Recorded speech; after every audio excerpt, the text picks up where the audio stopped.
Yes. Thank you. Lord, the express answer to your question as to what the powers of the FSA were immediately before the passage of the Act it is not one that I've been fully able to understand at this stage. I'm afraid we've not been able to get online and we don't have the facilities here. There's a great deal of Scottish law reports in the library, no doubt for good reason, but I'm afraid the FSA 1986 is not one of those statutes there. But it's my submission that FSMA 2000 was a sea change in the way in which the financial services industry was regulated. And one may recall about the FSA itself, 1986, that it was largely to do with the regulation of the investment business, the setting up of the self-regulating authorities and so forth and so on, which gradually came to be, over the course of years, consolidated into one organisation. And no doubt because of that, FSMA was necessary to replace the whole rather creaking structure which existed up until that point. And just to underline that issue, my Lord, if one could look at the explanatory notes to FSMA, just to see the background, this is the context. I think it's probably most useful in the little booklet. And it'll be the last, well, I don't know, 100 pages or so, but, No. In the state. It follows immediately after Schedule 21. I don't think we've got them. I thought they've not been included, Your Lordships. The explanatory notes. The explanatory notes have not been included. No. Right. Well, what have we got? Oh, well, we can provide one. Yes, I misled myself. I thought the authority provided it.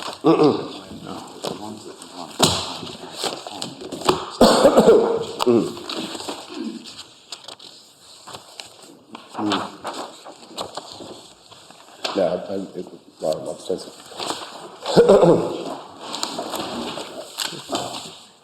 Yes.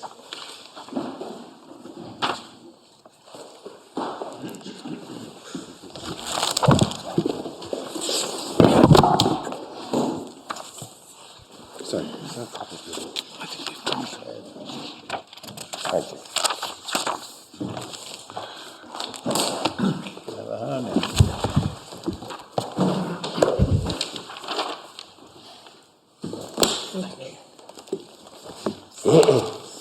Thank you.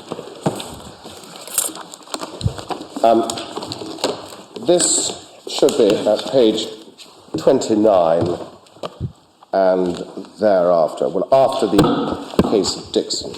As the last, it starts at page 518 at the top. Has no other paginations. So, what page at the top? 519. Essentially, so there's a small clip of documents, followed by a larger bundle. If you use the bottom page of pagination at the bottom right, you get to 28, and then it becomes the explanatory notes.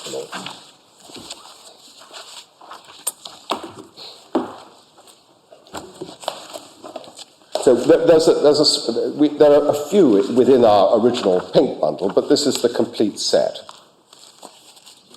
And in the summary, at paragraph 3, after various caveats that I've set out in relation to explanatory notes, it says, the Act provides the framework within which a single regulator for the financial services industry will operate. It equips the authority with a full range of statutory powers and creates the tribunal. Also establishes framework for a single ombudsman and compensation schemes. And the Act makes provision, and I won't read out all the bullet points, Your Lordships can see for yourself what they are. An overview of the Act is set out below. and it then gives the background and history. And over the page, the regulation of financial services has historically been the responsibility of a range of different bodies. The authority, formerly the SIB, the SRAs, the Supervision and Surveillance Branch of the Bank of England, the Building Societies Commission, and the others. And then following the government's announcement of its proposals to introduce legislation to reform the regulation of the financial services in May 1997, steps were taken to transfer responsibility for the regulation to the authority. Certain functions under the Banking Act 1987 transferred by the Bank of England in 1998. In other cases, the authority entered into contracts with the relevant bodies to perform regulatory functions on their behalf. For example, the Treasury contracted with the authority for the performance of certain functions under the Insurance Companies Act. Many relevant staff were transferred. And then it deals with recognised investment exchanges and the regulation of Lloyds. At 11, the Act is intended to coordinate and modernise financial regulatory arrangements which are currently established under a number of different enactments, and it sets them out, most of which are the Mutual Society Acts. These enactments are generally supplemented by secondary legislation or rules. It's intended that the powers conferred by Section 426, which we've referred to already, or I've referred to already, my Lords, will be used so that the relevant parts of that legislation and rules and regulations made under it will be substantially repealed when the Act comes into force. Certain other enactments will also be repealed or substantially repealed, including the Act set out there. And the Act also provides the transfer of the remaining functions, including, for example, functions relating to the registration of mutual societies, the Commission of Building Societies Commission, the Friendly Societies Commission, and the Registry of Friendly Societies. And then it sets out the legislative history of the passage of the bill through Parliament and the wide process of consultation that was made prior to the passage of the Act. And then, if one skips over the interpretation section, it then deals with the Act itself and describes the various parts of the 30 parts. Part 1, the regulator, setting out the authority's general duties and statutory objectives, imposing requirements about the authority's constitutional accountability, about the exercise of certain of its functions. And then it deals with, I'm not going to read it all out, your lordships can see as you glance down the page, the various matters, including Part 21, mutual societies. This part confers powers on the Treasury to transfer to the authority and to the Treasury certain functions relating to the registration and regulation of building societies, friendly societies, industrial and provident societies, and certain other mutual societies. It also confers powers to dissolve certain statutory bodies. And then it goes on to Part 27, offences. This part creates certain offences, including making misleading statements and supplying false information to the authority.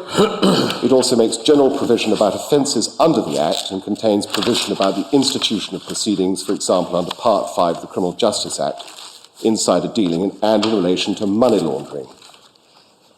Then the miscellaneous section, which we looked at, which deals with the Treasury's powers, the interpretation section, and supplemental. And then it sets out, in some detail, my Lord, the authority's duties and goes into further detail about the matter.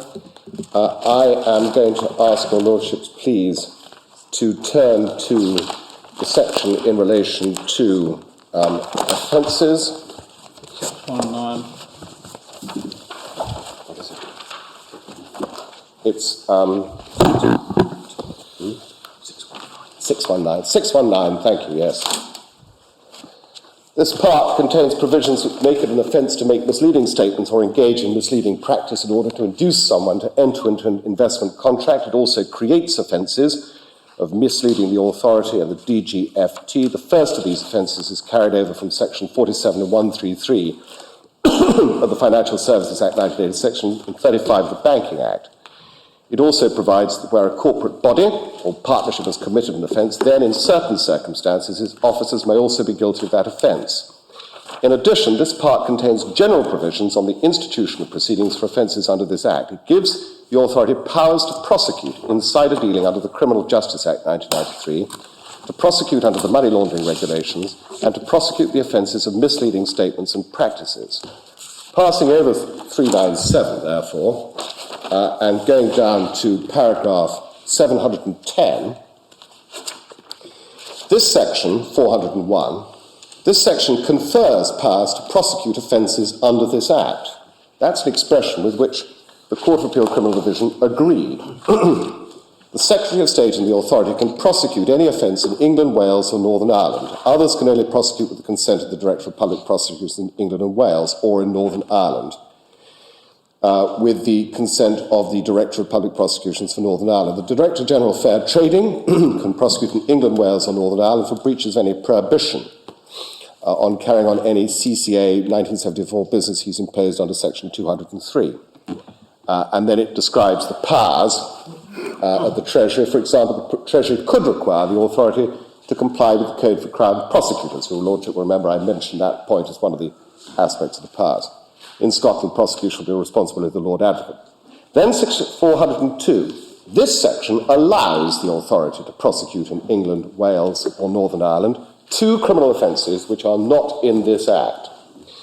They are offences of insider dealing, Part 5 of the 1993 Act, and breach of the money laundering regulations 1993, Regulation 5.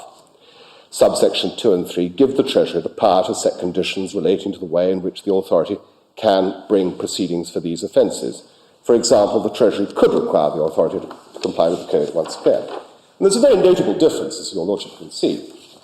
And this is why one has to tread carefully about the use of the explanatory notes naturally. But the draftsman of this particular document did distinguish quite clearly between the conferment in Section 401 of powers to prosecute under the Act and allowing the authority to prosecute in England, Wales, and Northern Ireland two offences which are not in this Act.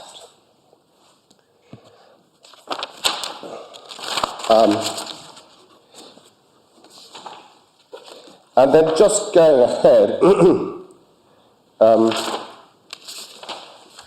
to 426, Section 46, paragraph 745.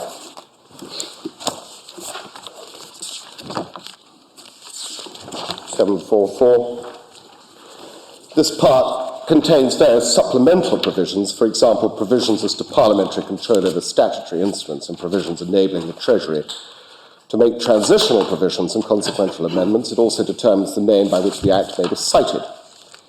745, Section 426. This section confers on ministers of the Crown a power exercisable by order to make incidental, consequential, transitional or supplemental provisions. The provisions which may be made include ones which appear to the ministers to be necessary or expedient in order to give full effect to the Act.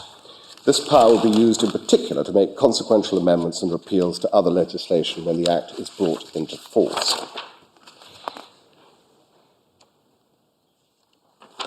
So, Lord, and still dealing with this issue, we submit that as to the expression allow in Section 402, this and the word may in Section 402 means allow or permit. This follows the first tenet of construction. That is the meaning of the word used by Parliament. What does may otherwise mean but allow or permit? If one takes the context of the statute as a whole, my lords, we submit the meaning is pellucidly clear, that these were the extra statutory offences which the Financial Services Authority might prosecute. There is realistically no room for the strained construction that the Divisional Court almost self-confessedly placed upon them. And further and importantly, both Sections 401 and 2 contemplate that the Treasury might impose conditions on the exercise of those powers to institute criminal proceedings. If the Financial Services Authority is allowed to prosecute for offences privately, then it is no longer the subject of that Treasury control.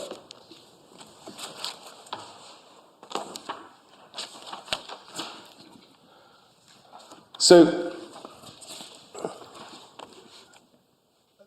that is, my Lord, as in our submission, the statutory context in which the provision lies, save for one or two, well, I haven't actually completed my looking at the section, but that sets the scene for the construction of Section 402, my Lords.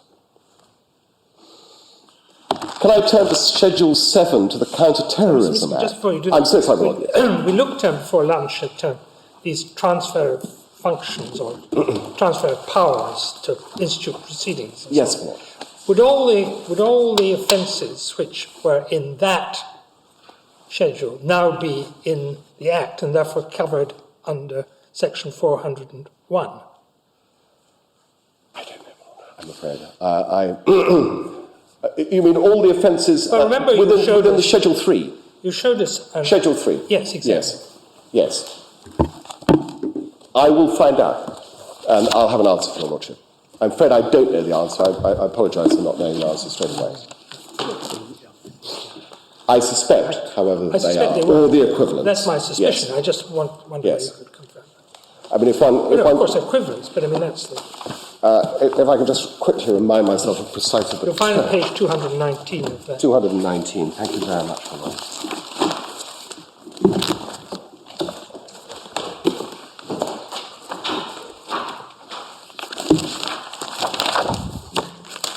But don't take up...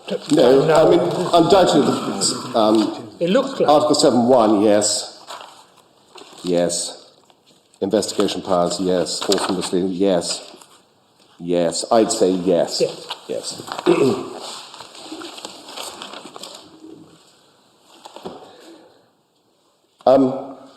So can I turn, please, to Schedule 7 to the Counter-Terrorism Act, which is to be found at T14, and if we just go to 183, therefore, in the bundle, my Lords.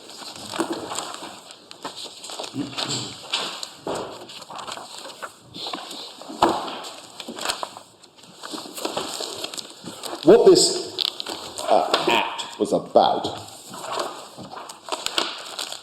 was, as it says in the preamble, to confer the powers to gather and share information for counter-terrorism and other purposes, to make further provision about detention and questioning of terrorist suspects and the prosecution and punishment of terrorist offences and so forth, to impose notification requirements on persons convicted of such offences, and to make various amendments and so forth and so on. So part one is the power to gather and share information. In section 29, which is over the page on 184, your Lordships will notice that there's a specific consent inserted to the prosecution of an offence committed outside the United Kingdom.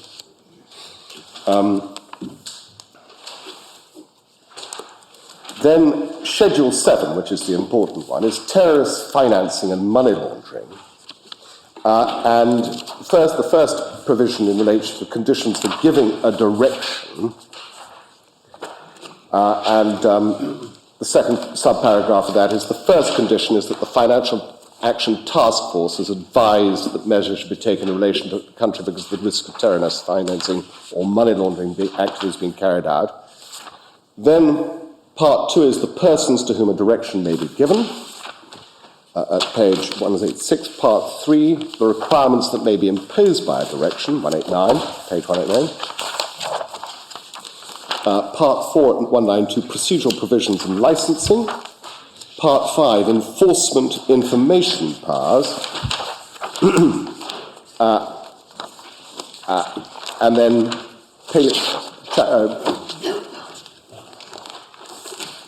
paragraph 23, failure to comply with an information requirement.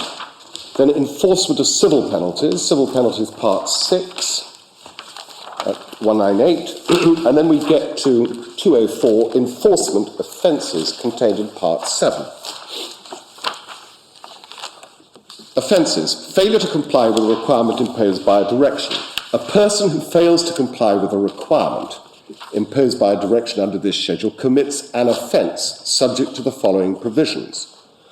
And so forth. And I don't think I need read it all out. But then we have prosecution of offences under paragraph 33. Proceedings for an offence under this schedule may be instituted in England and Wales only by the FSA, the Director of Revenue, Customs and Prosecutions, the OFT, a Local Weights Measures Authority, or the DPP. And then the same in relation to Northern Ireland. So that creates a closed class of prosecutors. Then, importantly, that 1684 crops up again in 33.3 in section 1684 of the Financial Services and Markets Act, chapter 8, appointment by FSA of persons to carry out investigation. After paragraph B, insert BA, a person may be guilty of an offence under Schedule 7 to the Counter-Terrorism Act 2008. Then, in subsection 4, or sub-paragraph 4, in section 4021 of that Act, power of the FSA to institute proceedings, omit the or before paragraph B, and after that paragraph insert or Schedule 7 to the Counter-Terrorism Act 2008, terrorist financing or money laundering. 5, Her Majesty's Revenue Customs may conduct a criminal investigation into any offence under this schedule, and a criminal investigation has the meaning given to it by section 35B of the Commissioners for Revenue and Customs Act 2005. So, and then, if you, again, for the sake of convenience, you go please to part 8 on page 209. There appears to be a deeming provision in relation to the functions of the FSA. 1, it's paragraph 41, the functions of the FSA under this schedule should be treated for the purposes of parts 1 and 2 and 4 of the Schedule 1 the Financial Services Markets Act 2000, general provisions relating to the authority, as if they were functions conferred on the FSA under that Act. Any penalty is to be applied towards expenses incurred by or in its connection with functions under this schedule or for any other incidental purpose. So, this Act itself empowered the FSA to prosecute. Didn't need any consent because it's empowered to institute proceedings. It's part of the closed class of, populated by the Director of Revenue Customs and so forth and so on. The question is, why is it inserted into section 402.1 as 402.1c? Because if you were going to have a closed class, and if you wanted the FSA to prosecute, you would have to do that.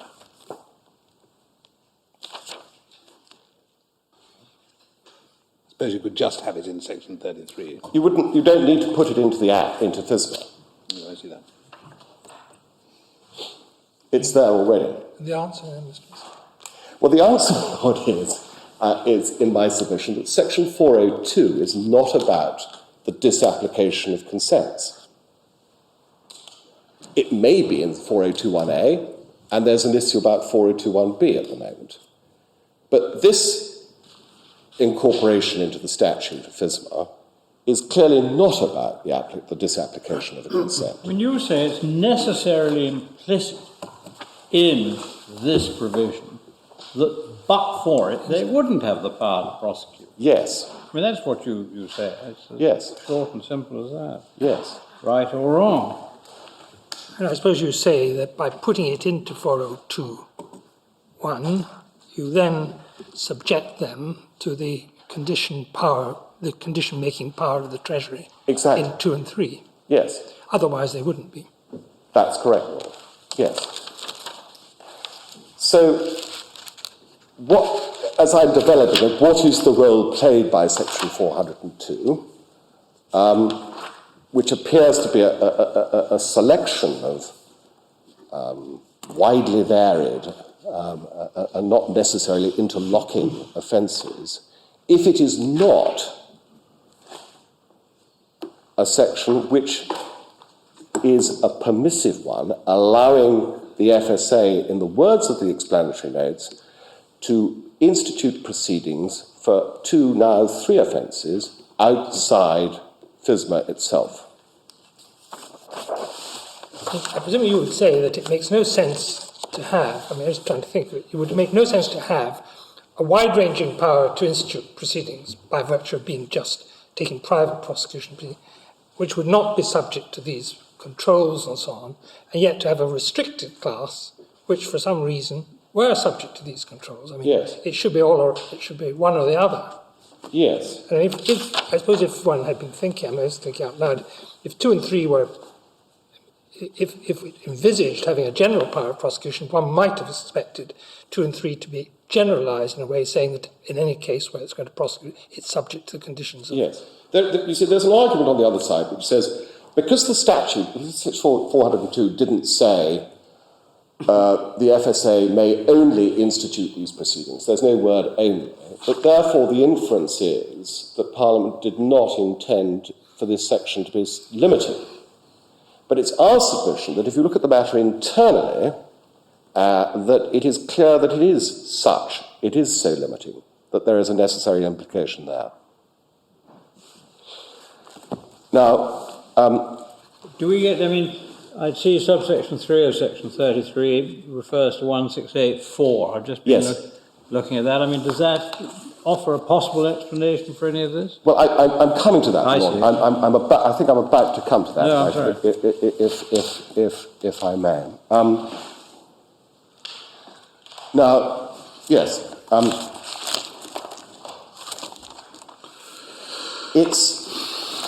the words are, it's probably helpful to look at certain other aspects of the workings of FSMA which seem to demonstrate a symmetry with the powers of prosecution and investigation. And this is where 168 is going to come into play. Now, these are contained within Part 9 of FSMA, and it's going to be convenient to use the pink bundle once again, if I may.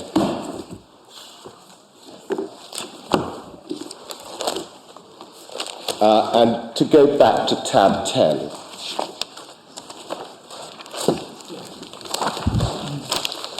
And I'd be grateful if your lordships could turn, please, to Part 9 on page 60. Now, this issue, which I'm about to deal with, is not referred to in Uberoi. It was referred to by the Court of Appeal, but not quite in the context that my submissions relate to, or indeed related to. Now, this is the information gathering and investigations section. This empowers the authority to require information, and it sets out the powers at 165. That's the power to require in relation to authorised persons. The name of the page in relation to power to require information in relation to financial stability. Safeguards at 165B.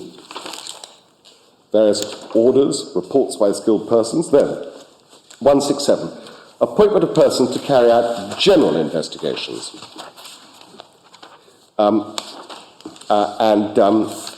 It's quite particular. It's really about recognised investment exchanges or about authorised persons. Can I go over to 168? Now, here, appointment of persons to carry out investigations in particular cases.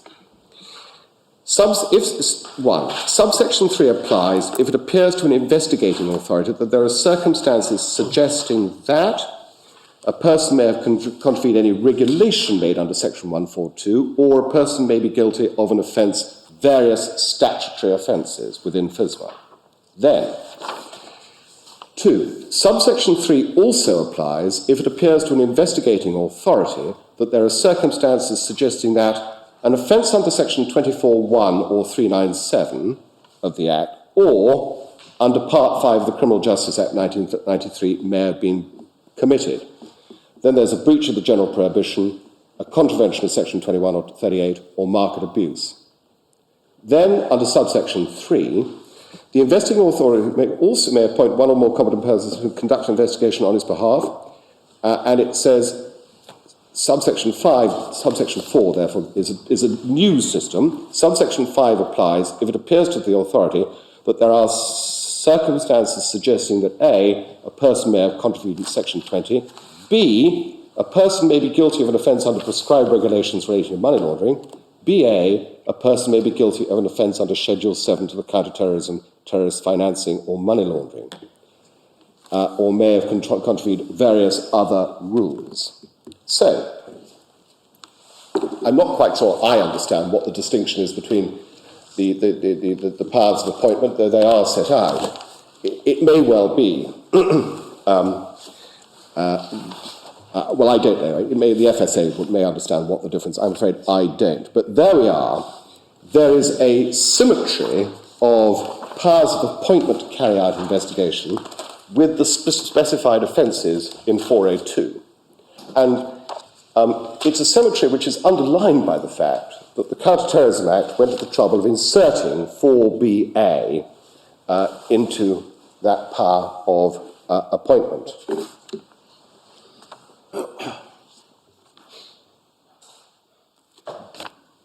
But just let me understand, I mean, what you say is all that would have made perfect good sense anyway, and but you wouldn't have needed 4021C if there was any pre-existing or ordinary power as a citizen to private prosecution. What I think I'm trying to say, though not very elegantly, is that there is a symmetry of the powers to appoint and investigate for these specified offences with the offences which are specified in sections 401 and 402. Which is the money laundering one? The money laundering one is 168(4)(b). Yeah. Thank you. Yeah.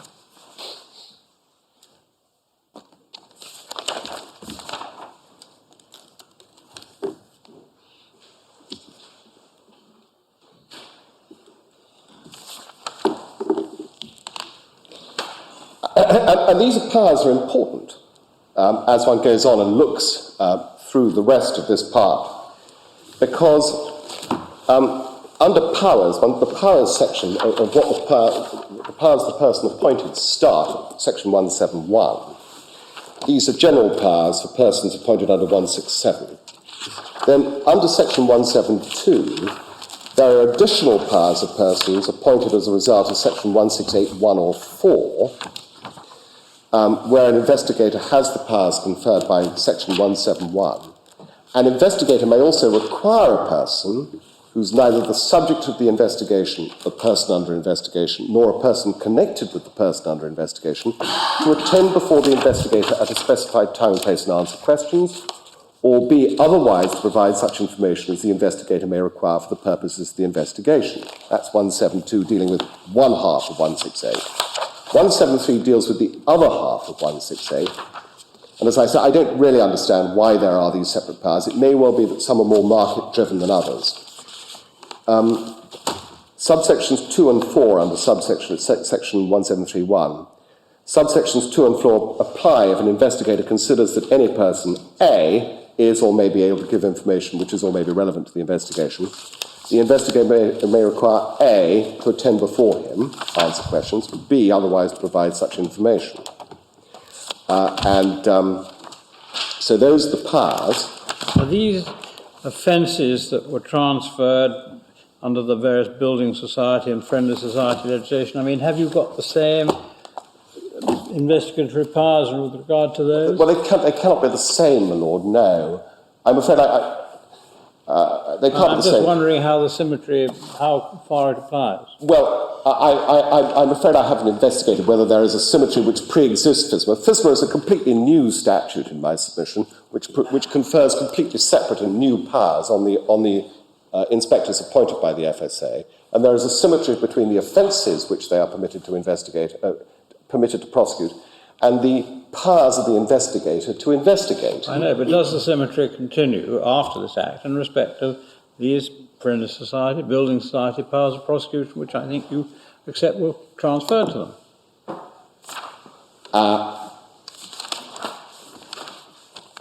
Whether or not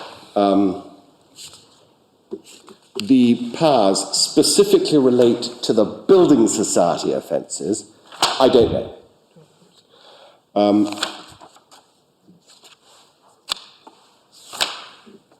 I mean, if there's to be this precise coincidence for which you're contending, you would have expected those to be brought into the investigatory Yes. framework too. Yes. Well, it may be that they are, but I don't know, and I'll have to find out. I mean, just so, I mean,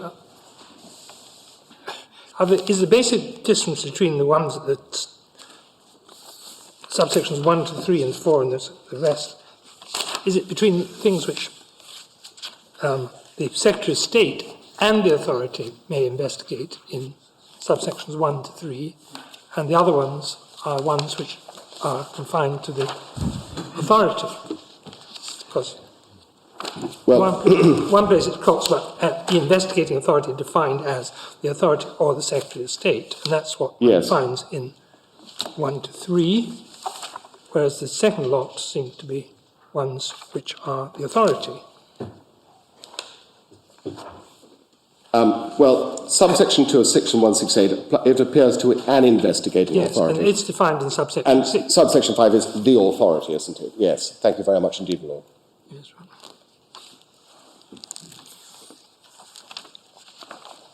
The importance of these powers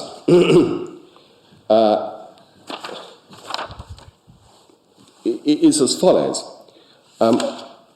There is a rule in relation to the admissibility of statements made to investigators which prohibits the use in criminal proceedings. This is section 174, which is in terms not unfamiliar to those who look at section 2 of the Criminal Justice Act 1987 of the powers of the Serious Fraud Office and the Director, and section 62 of the Serious and Organised Crime Act. And then under section 177, if a court is, on 177.2, if a court is satisfied that the defaulter, that's somebody who's failed to comply with the requirement, has failed without reasonable excuse to comply with the requirement, it may deal with the defaulter, and in the case of a body corporate, any director or officer, as if he were in contempt. So if you don't answer questions without reasonable excuse, you're in contempt, and if you do and don't tell the truth, you've committed an offence. That's the effect of subsections 3, 4, and 4.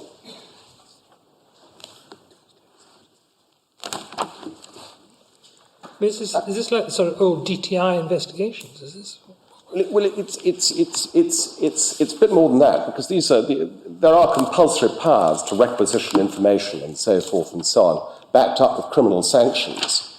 And there's a closer parallel, in fact, my submission to Section 2 powers under the Criminal Justice Act 1987, and as I say, to Section 62 powers under the Serious and Organised Crime Act. And one of the points that arises from this is a practical point. If you're a solicitor acting for a suspect who is being investigated, he needs to know, doesn't he, whether or not the person who's not an authorised person and is in respect of, say, a money laundering offence, which is the only offence under consideration so far as he is concerned, but he's laundered the proceeds of money by the insider dealer, so he's in a position to provide information to the investigation. Is he facing his prosecutor potentially, or is he simply facing a regulatory investigator who may prosecute somebody else? Who is he facing?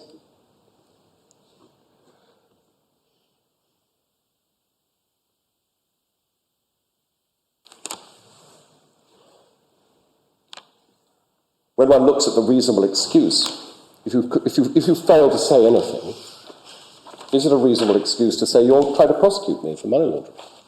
Is that a reason does that under section 1772 provide you with a reasonable excuse not to comply with the requirement? So there's a practical importance to this, to those people who are one step further away. It's all very well for the man, I suppose, like Mr. Rollins, who is charged not just, who is proceeded against in respect of both insider dealing and then laundering the proceeds of his own crime. But if he passed them on, those proceeds, if he had received the assistance of another person who can therefore provide information about it, what is the position of that person when providing information here under compulsory powers? Is he facing, as I say, the regulator who's investigating the insider dealer, or is he facing a potential prosecutor, an organisation that has... Well, that'll be clear, won't it, depending on the answer to this appeal? Indeed. Absolutely. So there'll be no difficulty.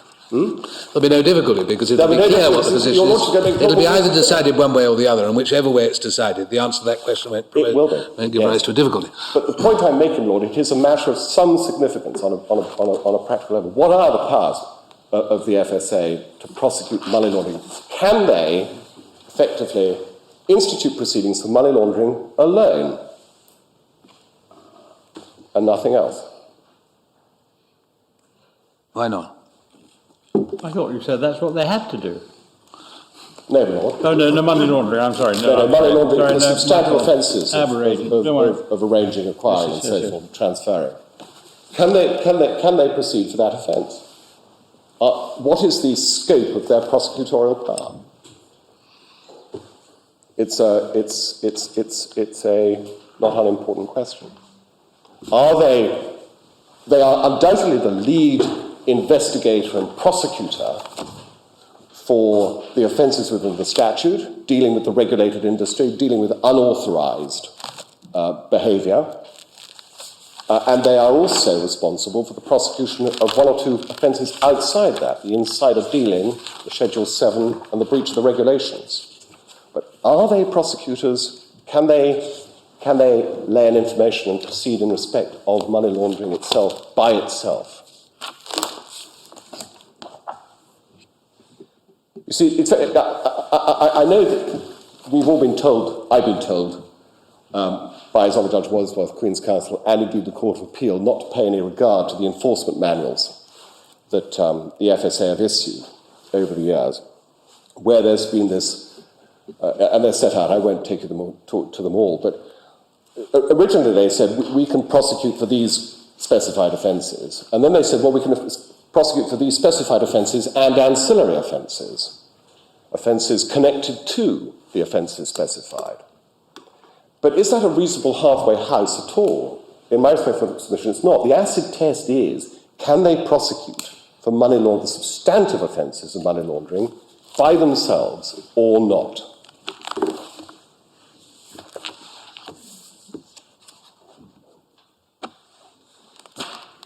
My Lords, there is that, as I say, there is this symmetry.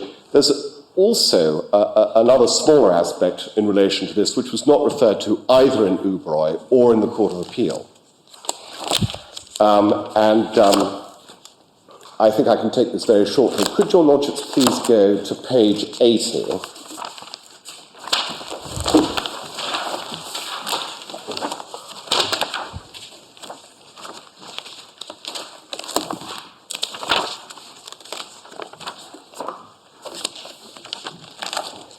This is to do with injunctions.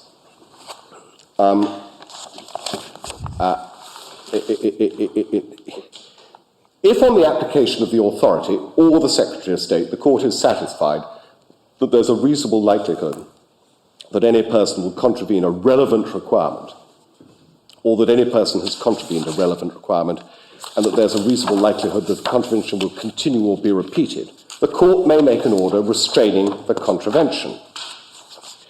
Then 2, if on the application of the authority or the Secretary state the court is satisfied that any person has contravened a relevant requirement, and that there are steps which could be taken in remedying the contravention, the court may make an order requiring that person to remedy it. And then there's a further subsection which takes the matter further in relation to, again, a relevant requirement. And then one goes over the page.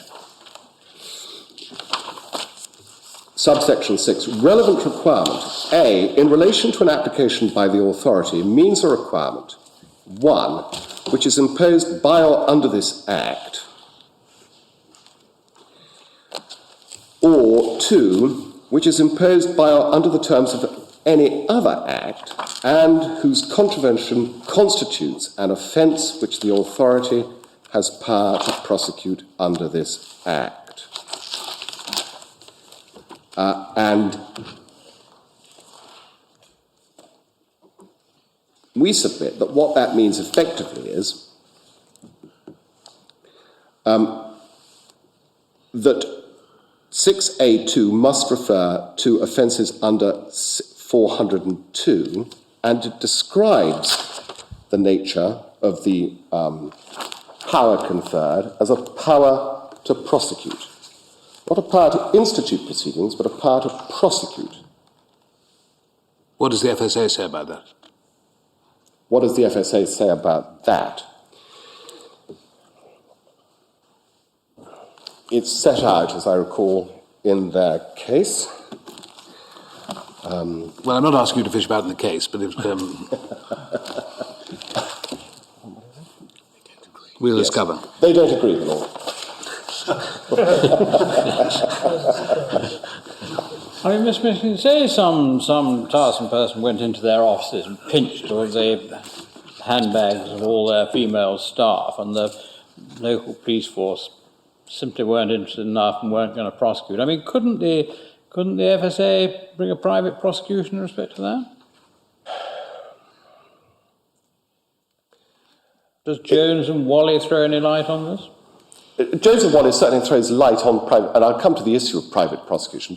But I think the simple answer is, as I think you know what my answer is going to be, my lord, don't you? I think it has to be no. It has to be no, doesn't it? Yes. But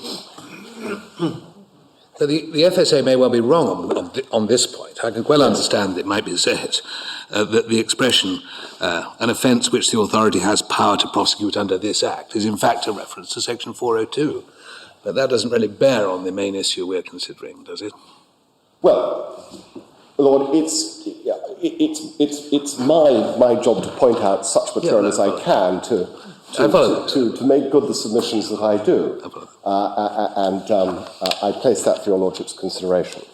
Well, I suppose you say, don't you, that here the statute gives the power to the authority to seek an injunction. Yes.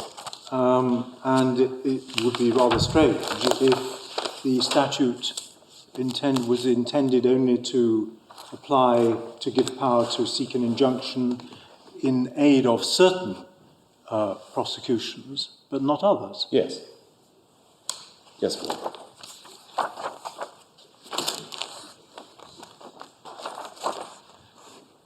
Yes. Well, I think it may be accepted that it does refer to 402, but if one looks at subsection 7, I'm grateful to learn from Mr. Ozin for reminding me of this, it's quite clear that it relates to section 402. Yeah.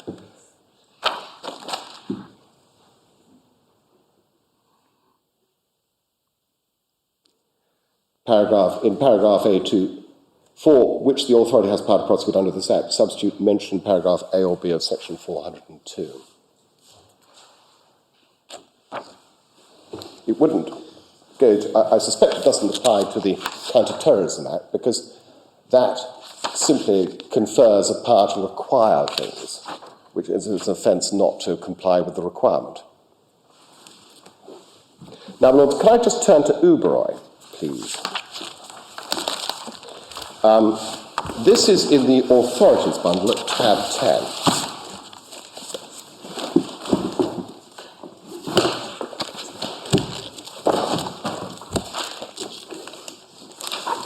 And this was, of course, these were proceedings for judicial review, the matter having got no further than the City of Westminster Magistrates' Court.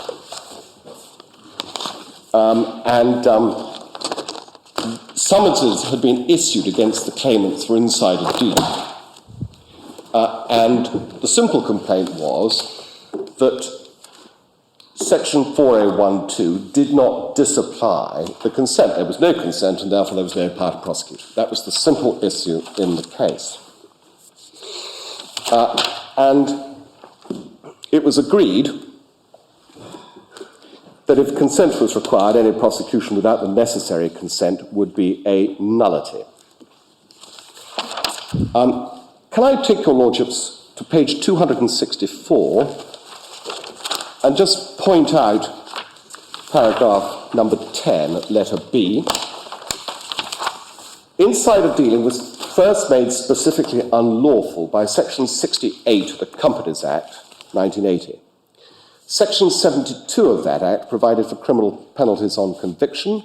Section 72.2 provided that proceedings for an offence under that section should not be instituted in England and Wales except by the Secretary of State or with the consent of the DPP. This was replicated in Section 8.2 of the Companies Securities Insider Dealing Act 1985.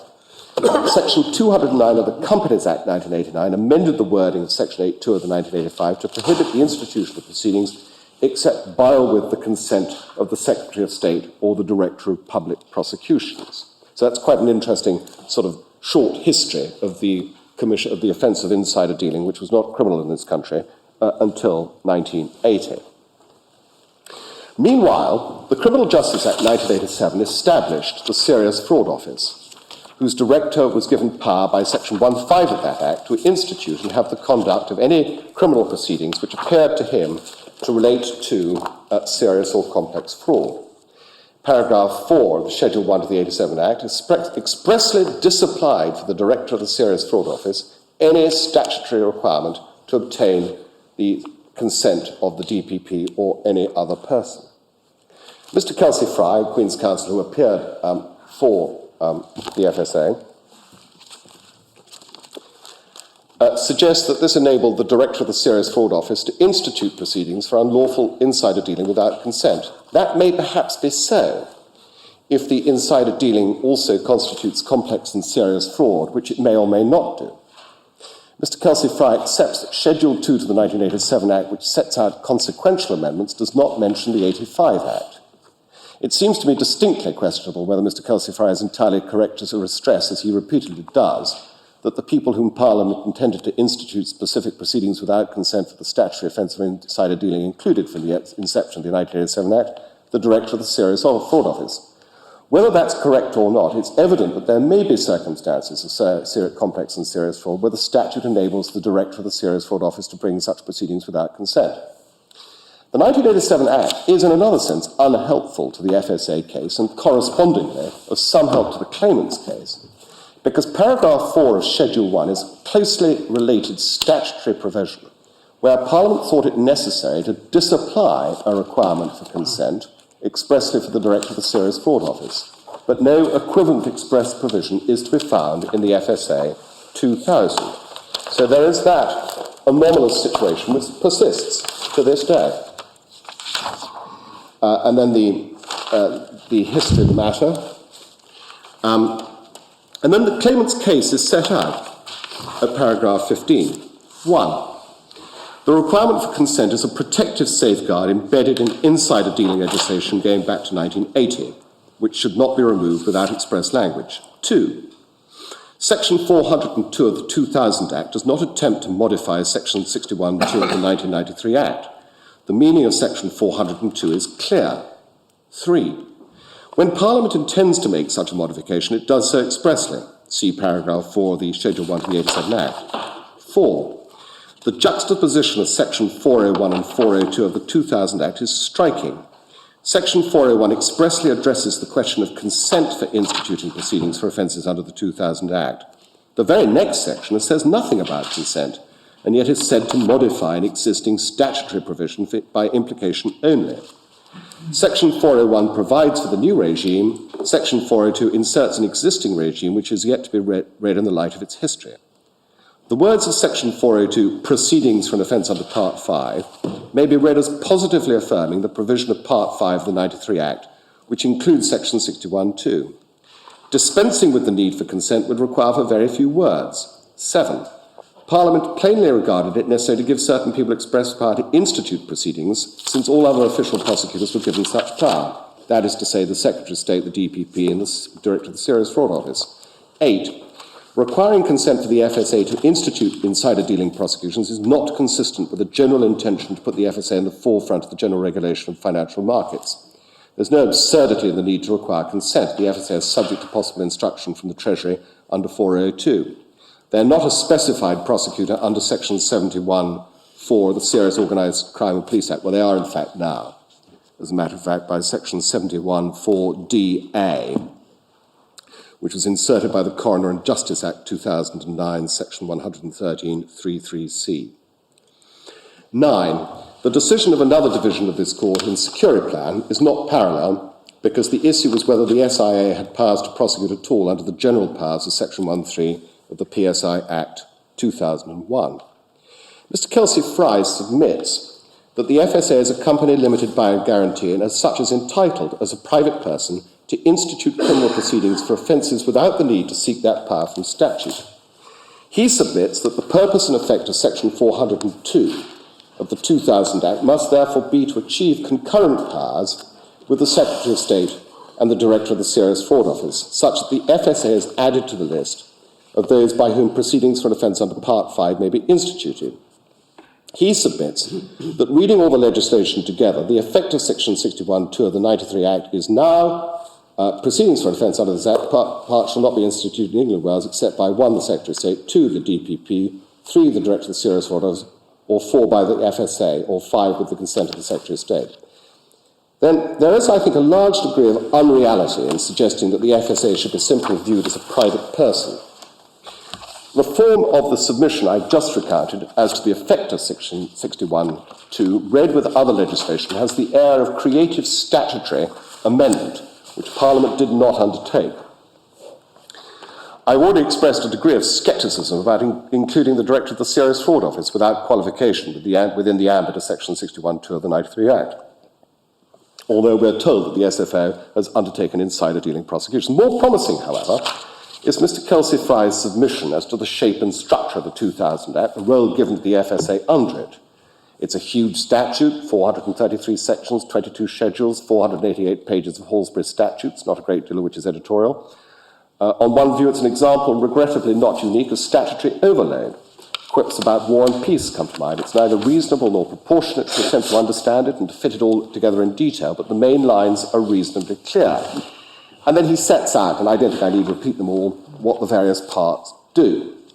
Paragraph 19. In all this, the FSA is centrally concerned with it, with most of it. The mere recitation of the headlines to the 29 parts of this massive statute show that they are indeed the principal regulator of financial markets and activity. Although they're not concerned with absolutely everything, they're essential to most of it. They have very wide powers instituting proceedings. For offences, they have power to institute proceedings without consent for offences under the 2000 Act. If it was said that a regulator and rulemaker should require some supervision as a prosecutor, the answer is that the 2000 Act does not provide for offences under the Act itself. Then it deals with Part 27, which concerns offences, and Section 397 and 398. Then he says this, President, the FSA, paragraph 21, the FSA is empowered by Section 401(2) to institute proceedings for these and other offences.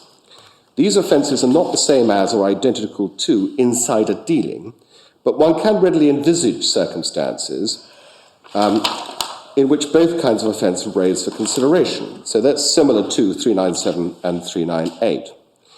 There are other particular indications in the statute to which Mr. Kelsey-Fry draws attention. They include the fact that the 2000 Act transferred to the FSA the responsibilities of several other organisations and gave the FSA the function of taking action to prevent market abuse.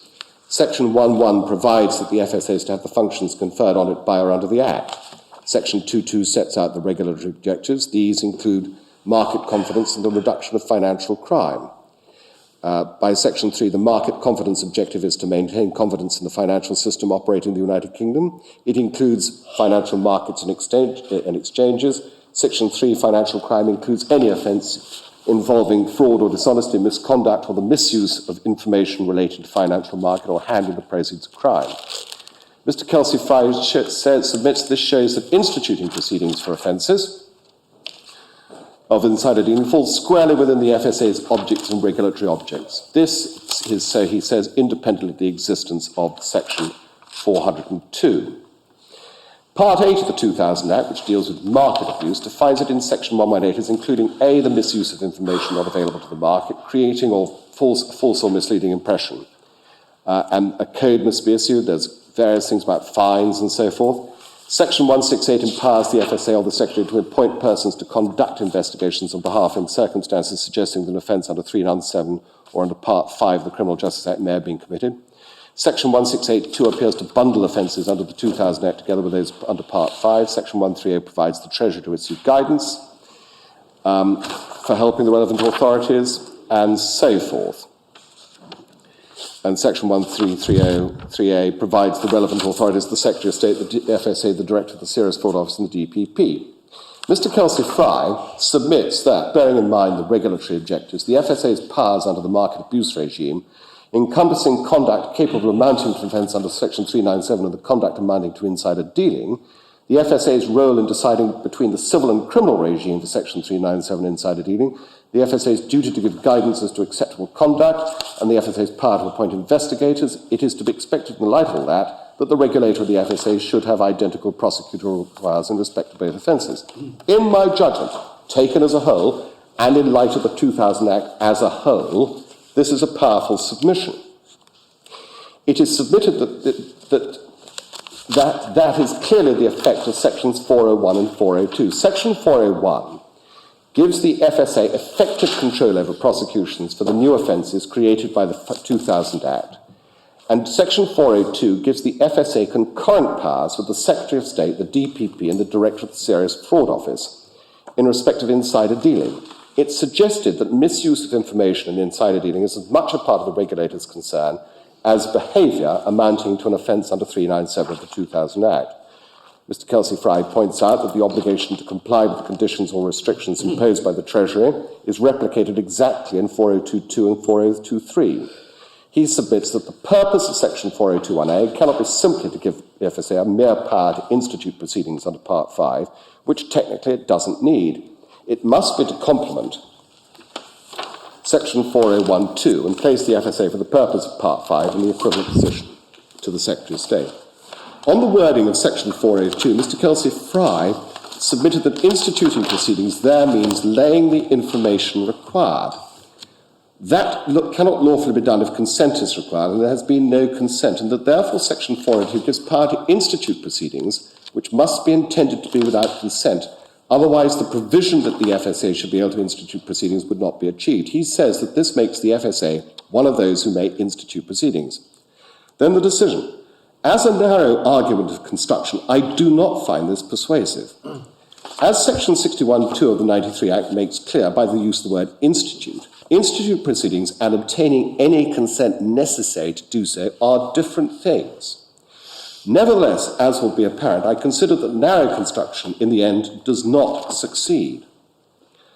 Finally, Mr. Kelsey-Fry pointed out that the maximum penalty for an offence under Part 5 and under Section 397 is the same. In my judgment, the structure and content of the 2000 Act amply demonstrate that it must have been Parliament's intention that the FSA would be able to institute proceedings under Part 5 of the 93 Act without consent from outside. In the light of Section 61(2) of the 93 Act, not overlooking paragraph 4 of Schedule 1 to the 87 Act, and the absence of such provision in the 2000 Act, Section 4021 is not tightly drawn. But the implication is, to my mind, abundantly plain. It's achieved by reading the words may institute in Section 4021 as having the same meaning and effect as the words in the passive voice may be instituted by in Section 4012. So that the FSA may institute proceedings under 4021 on their own initiative and without the antecedent need to obtain the consent. If a narrow argument of literal construction might not lead to that result, in my judgment, the narrow argument is overwhelmed by the obvious parliamentary intention and the specific intention to be derived from those two sections. So the narrow argument of construction failed, but the overwhelming purpose of the Act was said to succeed. Mr. Justice Madison said, I agree. Speaking for myself, I can see force in the argument that construed literally, Section 402, when read together with Section 401, has not removed the requirement under Section 1.2 of the 93 Act for the consent to the institution. However, in my judgment, it's appropriate not to confine one's attention to Sections 402 and 401 alone, but to consider the structure, the content, and the apparent purpose of the Act taken as a whole.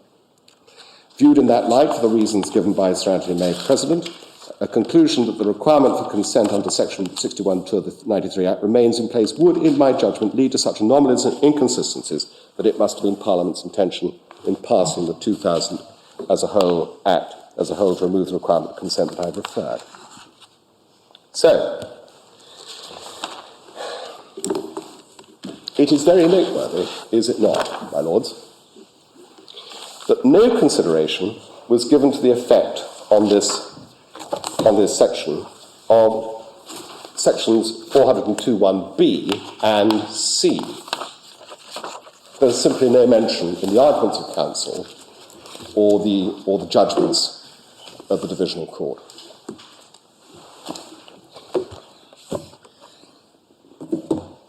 And there was no careful consideration of the symmetry of investigation and the powers of prosecution, or the injunction provisions, however devalued they may appear in your lordships' minds. Mr. Justice Madison underlined the point that construed literally, Section 402 does not remove the requirement of consent. So, it was a strained construction to turn may institute into may be instituted. So what function does Section 4 have? If not to prescribe the offences which the FSA may prosecute, other than the statutory ones referred to in Section 401, and these offences, the pre-existing offences under the Acts relating to the mutual societies. In our submission, the section is one that empowers the FSA as a body corporate, a non-statutory body corporate, and subject to specific Treasury limitations, to institute proceedings for certain specified offences, and therefore set to one side questions that might arise as to whether or not a body corporate may institute proceedings according to its varies, and whether or not a body corporate, not being a natural person, may lay an information, to which I shall have some more regard in due course.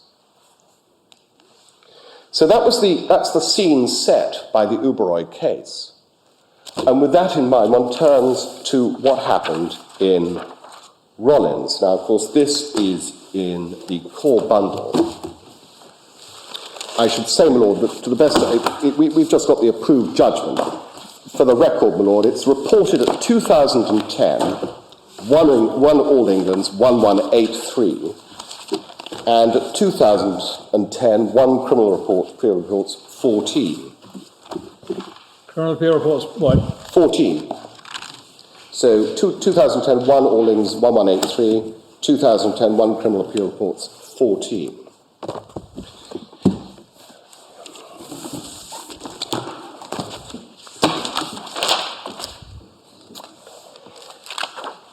Now, page 91 in the core bundle.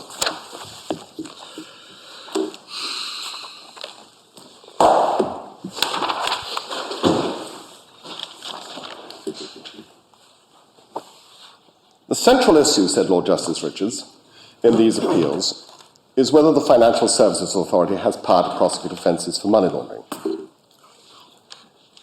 The appellants contend that the powers to prosecute criminal offences are limited to the offences in 401, 402, which don't include offences under POCA. You're not going to read the whole thing, are you? I'm not going to read the whole thing, not in the least, my lord, no. You're thinking of leaving out, for example, paragraph 3. I was thinking of leaving out paragraph 3 specifically, my lord. Can I just bring your lordship's attention there to something in paragraphs 2 or 3? Neil Rollins faces counts on an indictment which charge him with those offences. The criminal process was started by way of information before the Magistrates' Court. And the original intention was to attempt to judicially review those matters, but in fact, by agreement, the application for judicial review was withdrawn, and we've come up via the Criminal Procedure and Investigations Act interlocutory appeal line instead. Mr. McInerney, however, in fact was, I believe, charged with the offences at a police station. If one looks at Mr. can you help me? Yes, Lord. Before we abandon paragraph 2, can your client be convicted of the offences of money laundering contrary to sections 327 and 328 of POCA if he's acquitted of offences of insider dealing contrary to section 52? Well, my Lord, I'm glad you asked that question. It's very hard to see how he could be. So what's the point of having I don't know, my Lord. Right. I don't think, I don't know. It's a submission I made to His Honour Judge Wordsworth. What is the point of this? And indeed, the Court of Appeal, to my We can't. What's the point of the appeal? I mean, it cuts both ways. This well, the FSA has provided a lot of lawyers a lot of work by choosing to proceed against them. But it is a good point, because he's charged with transferring the proceeds of his own crime. He's committed no crime. He's not money laundered. And indeed, I think the Court of Appeal has recently said that where you are the thief and you launder your own money, then it'll be in very few circumstances that there'll be some additional penalty for the money laundering. Well, the money laundering is dealing with the proceeds of sale of the unlawful sale of shares. Yes. Yeah. Exactly.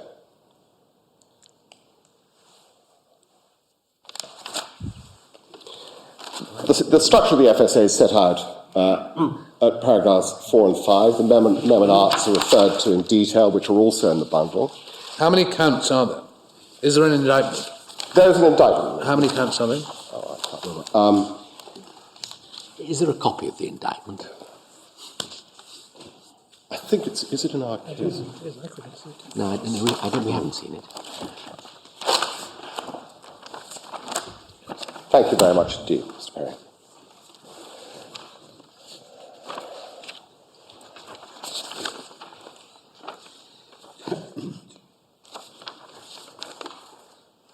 Five counts of insider dealing and 4 counts of transferring criminal property. Thank you. Which will looks like a copy for the, yes. Can I? Oh, thank you very much indeed. So on your analysis, they all ought to be charged, they all ought to be prosecuted by the DPP? Yes, yes. Assuming there is to be a trial of these counts. Yes. And there's no reason why that, I mean, my learned friend Mr. Perry makes heavy of this business about even the instruction of 2 prosecutors. Thanks that very it's much. happened before by and to. Well, there's something rather bizarre about having 2 different counsel. No, you have one counsel but 2 different prosecutors. I've been in that situation myself, in the false invoicing fraud, where there was a VAT element. And I was instructed by the Crown Prosecution Service and the Customs and Excise.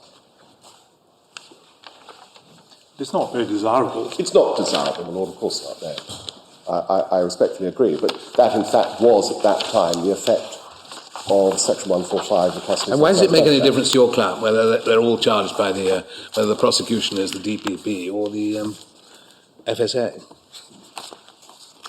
Well, he's very concerned with the matter of law, my Lord. Is he? That way, the law, I'm sorry. I don't mean to be flippant, but I mean it's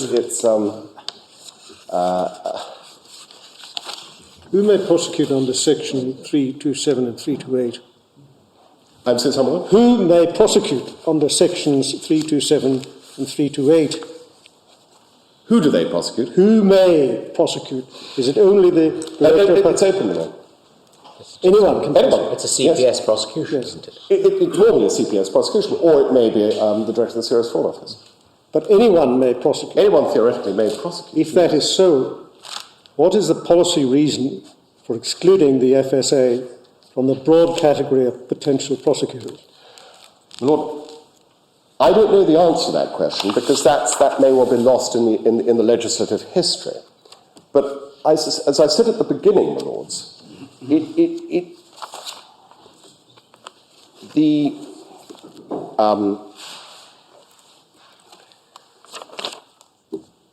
Act would tend to position the FSA amongst the various competing prosecuting authorities in a particular place. And I suspect that is, in that lies at least a part of an answer to your Lordship's question.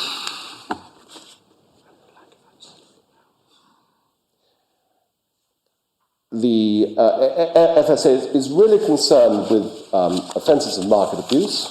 It's offended with regulatory offences committed by authorised people. It's concerned with the commission of offences by unauthorised people, breach of the general prohibition, and it's got these added snippets, the principle of which is, it's got the money laundering regulations, which is an important aspect of the examination of the companies which are being under its scope. And it has this insider dealing power, which also relates to, it might be said, market abuse. Well, for my part, I find it difficult to understand why, if it is given express authority to conduct insider trading prosecutions, and there is an alleged associated series of offences of money laundering, what the policy reason might be for saying, although the world at large can prosecute, you can't. Well, theoretically the world at large can prosecute. The reality is that most of the powers under POCA, and they're set out in our case, are powers conferred upon statutory authorities of one kind or another. So who would the powers to investigate this class of case be conferred upon? Well, typically, my lord, it would be the police and investigators from the Serious Fraud Office, and of course, what remains of Her Majesty's Revenue and Customs. Or I say what remains, but the investigators appointed by Her Majesty's Revenue and Customs. Of course, so do you say the SFA has no power to investigate these offences? The FSA's powers to investigate are to investigate the offences specified in the statute. So is the answer to my question is you say they don't have any power to They don't have a investigate? specific power. Do they have any power, no matter a specific power? Well, they have powers, my lord, specified under the statute if they are pursuing allegations of insider dealing.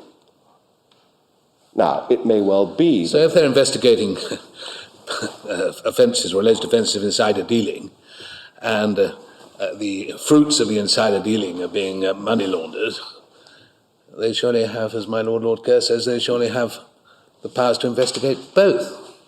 Well, they have the powers to investigate one, and it may well be that the fruits of that investigation will be two. But do they have the power to investigate money laundering per se? No. And this goes back to the question I posed to your lordships earlier on, and which your lordship said was what the court was going to decide. Do they have power to investigate and then prosecute someone who is not an insider dealer, but who has been laundering the profits or proceeds of an insider dealer? Or pinching handbags from their office. Well, my lord, Wasn't that the same point? well, I cannot conceive the circumstances in which, in reality, the FSA would, using its investigative powers under 168, would turn up offences of handbag pinching, my lord. Well, they don't need any investigatory power to be told by all their women staff that we've lost our handbag. Yes, but in those circumstances, the FSA would report it to the police. They would be the proper authority to deal with I this. dare say they would. I instance I mean, the FSA doing that and the police refusing to prosecute. It's a simple question. Yes, but the FSA have no powers of arrest, for example. I would say, I suppose theoretically, as a private citizen's arrest, but they don't have equivalent powers to the arrest powers contained in place for police officers and investigators for Well, I don't know all HMRC. that. I mean, one of the women could prosecute, couldn't they, without any of these powers? Anyhow, well, I'm not sure it helps to complicate it. I withdraw the question, if it was one.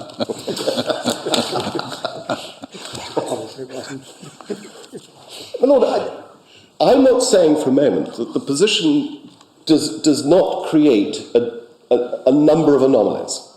I'm not saying that for a moment. But as I've tried to point out, the criminal law contains a number of anomalies in any event. Yes, but the fewer the better. Well, my Lord, you're of course, yes. I'm not sure I've even quite grasped the basic idea of your submission, but 402, you say, is what? Granting a power to institute proceedings in specific cases not under the Act. Under other acts. Or It grants power to a non-statutory body corporate to institute proceedings which are not proceedings under the statute. Yes, so it's an extension of power beyond the statute and a deliberate one. But moreover, it gets around problems which otherwise might arise as to whether or not the FSA has the values to prosecute those offences under its Memorandum and Articles of Association. And also it gets around the problem of whether or not it may lay as a body corporate an information. Because proceedings for these offences are commenced by information. And the law appears to be that it's a natural person who commences proceedings for by way of information. Your case must be, mustn't it, that the FSA didn't have these 402 powers before Section 402 Yes. was enacted. I agree with you, yes. And what's the purpose of Section 402 otherwise? If one puts to one side the ratio of Uberoi, that it's disapplying a consent, what is the purpose of Section 402? We say Uberoi was decided on a very narrow ground without regard to B and C. So what is the purpose of 402?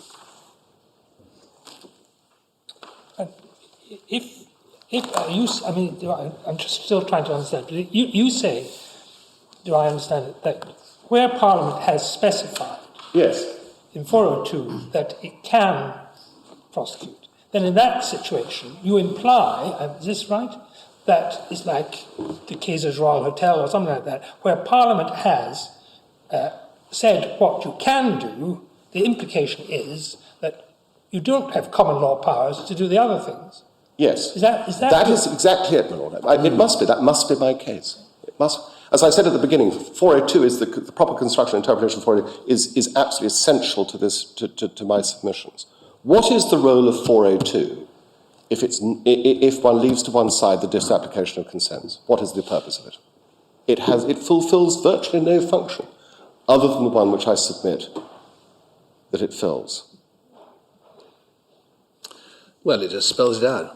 But it spells what out? It says you can do this, you can take a bit of Schedule 7, you can do this, but why just those three?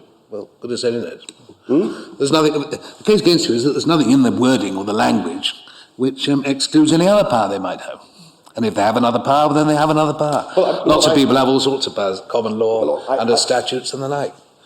And we know there's ample parliamentary language they could have used if they wanted expressly to make it absolutely plain what the position is. They chose not to for some reason. Well, it's our submission, subject to this point about the pre-existing statutes, that FISMA creates a complete code.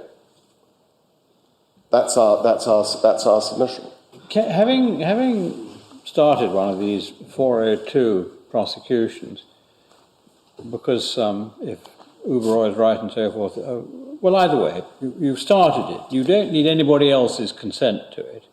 You are statutorily appointed as at least one of the potential prosecutors.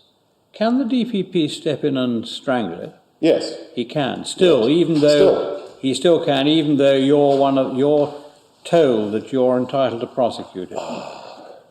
That's actually a very good question, Lord. I'm not sure I've really applied my mind to that. Well, He can certainly take over any private prosecution. Whether he can take over a prosecution instituted by another body, specifically empowered, I doubt it. Of course, the attorney could step in and issue a nollie if he wanted to, We have because to look at Section 6 of the Section 6 of the 1985 law. Act. Yes. If you're right, surely you ought to be able to demonstrate that before the Act, the FSA had no powers.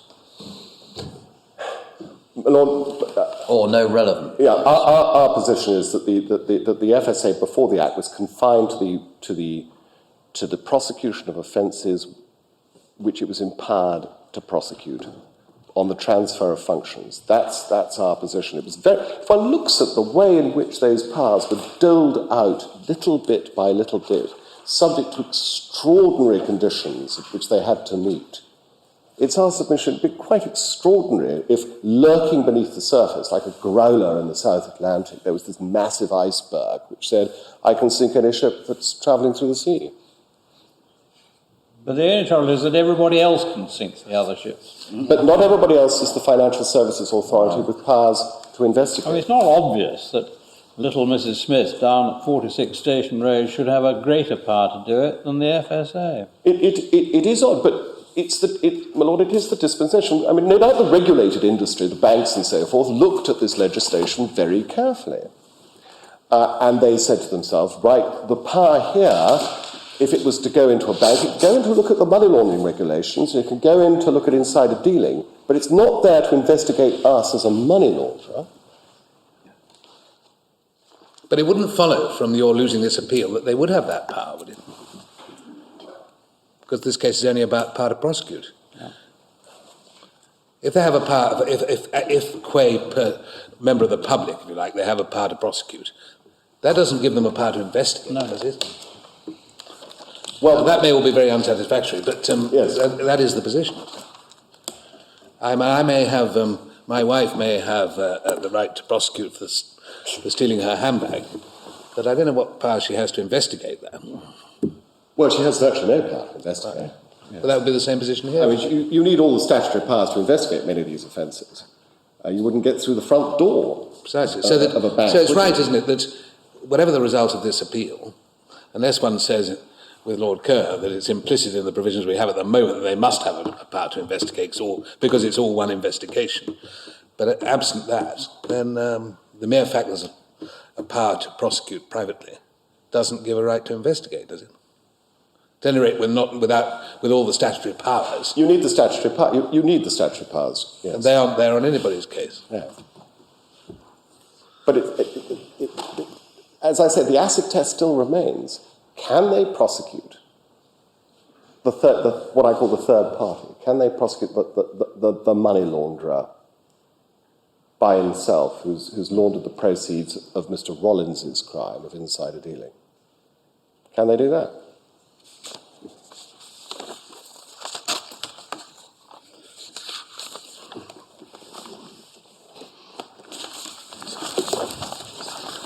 I mean, it does. I mean, the authority, the case will resolve what the powers of the FSA are, precisely, in terms of prosecution.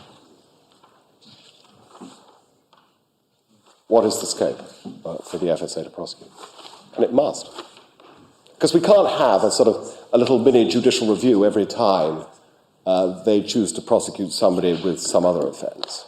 One can't do that and say, well, is it within the varies of the FSA to prosecute this case or that case? There's got to be a clear decision, I respectfully submit, my lords, one way or the other, which takes into account the various submissions on both sides. And it is, in many ways, our submission is that it's very clear-cut.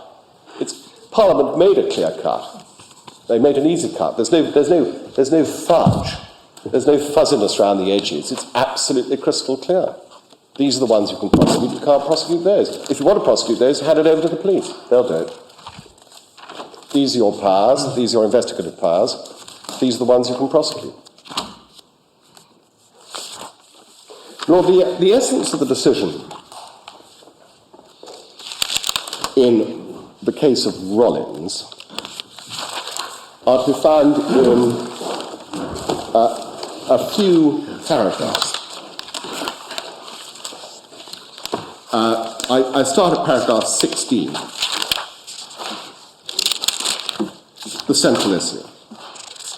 Passing over paragraph 18, which refers to a mistake of mine, which I willingly and did admit to, they pass to the submissions, and then at paragraph 20. We do not accept those submissions. Section 1.1 of FISMA does not state that the FSA's functions are to be limited to those conferred on it by order of the Act. The section simply states that the FSA is to have those functions, nor do the other provisions of Section 1 or Schedule 1 restrict the powers of the FSA in such a way as to deprive it or to prevent it from performing functions other than those conferred on it by or under the Act.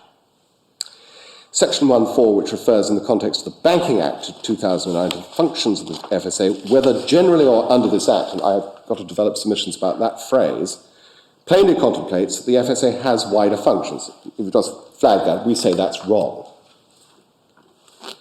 In any event, if the legislative intention had been to cut down the powers of the FSA so as to limit it to the functions conferred by or under FISMA, clear and express language would have had to be used for that purpose. And in the absence of such language, the statute cannot be used to be interpreted as having that effect. Then going to paragraph 22, sections 401 and 2, nor do sections 401 and 2 preclude an independent power on the part of the FSA to institute proceedings for offences other than those expressly referred to in those sections. We accept that section 401 is apt to confer an express power on the persons named in it to institute proceedings for offences under the Act or subordinate legislation made under the Act. And the court in Uberoi held in terms, at paragraph 22, the FSA was empowered by subsection 2 to institute such proceedings. In our judgment, however, the essential purpose of the section is not to confer power, but to limit the persons who may institute proceedings under the Act or subordinate legislation made under the Act. Well, we would submit that it does both. It fulfills both functions, but that's not central to our submissions in relation to this matter. And at the foot of that section, it says, paragraph, taking the section as a whole, its clear effect in relation to the FSA is to empower it to institute proceedings for offences under the Act or subordinate legislation without obtaining the consent of the DPP. But it provides no basis for an inference that in the absence of express provision, the FSA would lack the power to prosecute those offences. Now, we get to section 402, and this is at the heart of it. Section 402 has a similar effect in relation to offences under the legislation specified. It empowers the FSA to prosecute those offences without obtaining the consent of the DPP. That's how it was interpreted in Uberoi. We agree with that decision and consider that the provisions of 1B and 1C are to be interpreted in the same way. Well, we fundamentally disagree with that proposition, as your lordships will appreciate now. It is true, said Lord Justice Richards, that as regards the money laundering subsection, that whilst the consent of the DPP is required under the regulations prescribed in 2007, it was not required under the regulations originally prescribed, so that a provision empowering the FSA to prosecute without the consent of the DPP was not originally needed, though such a provision now serves a real purpose. Well, we submit that's entirely wrong. It doesn't nothing to do with consent of the DPP at all.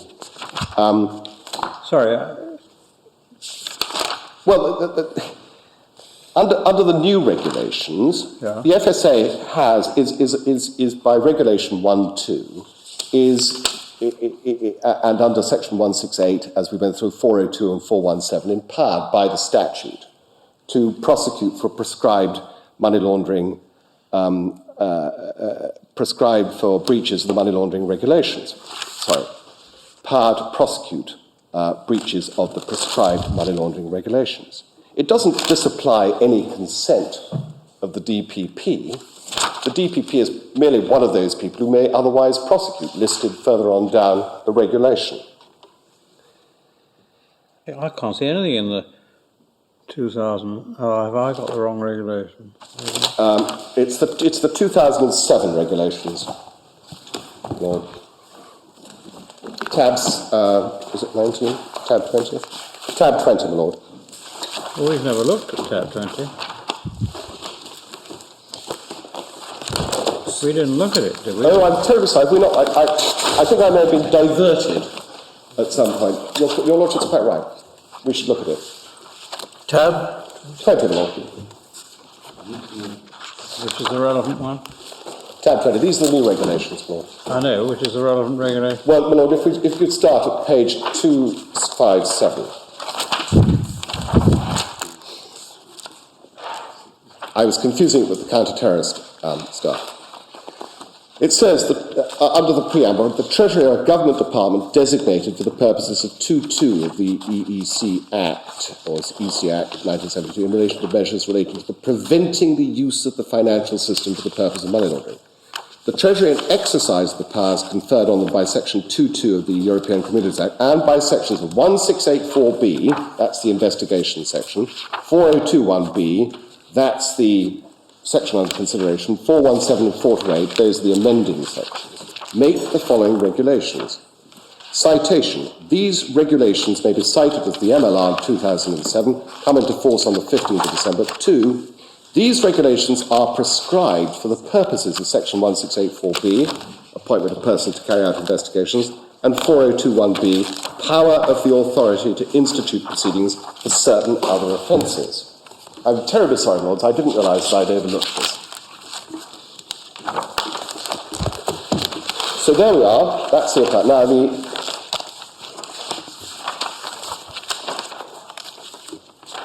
one then goes on, my Lord, to, I don't think it's going to page 289. Offences. And it says, a person who fails to comply with any of the requirements in the regs is guilty, basically, in various circumstances. Then 46, prosecution of offences. Proceedings for an offence under Regulation 45 may be instituted by the Director of Revenue Customs Prosecution, the OFT, Local Weights and Measures, DPP, Director of Public Prosecution, Northern Ireland. So that's the list of people who may prosecute. But it doesn't include the FSA, because the FSA is already there. So it's got nothing to do with the disapplication of consent.